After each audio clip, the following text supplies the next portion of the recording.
ധാരണ നമ്മൾ ഈ വീട് വയ്ക്കുമ്പോൾ ആദ്യം ആർക്കിടെക്റ്റിനെ വിളിക്കണോ അതോ കോൺട്രാക്ടിനെ വിളിച്ച് ഡീൽ ചെയ്താൽ മതിയോ?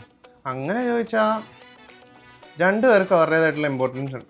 ഒരു നല്ല പ്രൊജക്റ്റ് ഉണ്ടാകുന്നത് 3 പേര് ചേർന്നിട്ടാണ്: client, architect, builder. Client requirement പറയും, ആർക്കിടെക്ട് അതിനെ പ്രാക്ടിക്കലായിട്ടുള്ളൊരു ഡിസൈൻ ആക്കും, കോൺട്രാക്ടറെ ഡിസൈൻ ക്വാളിറ്റി കോംപ്രമൈസ് ചെയ്യാതെ ഗ്രൗണ്ടിൽ എക്സിക്യൂട്ട് ചെയ്യും. ഇതിലൊരാൾ വീക്കായ പ്രൊജക്റ്റിനെ മുഴുവൻ എഫക്റ്റ് ചെയ്യും.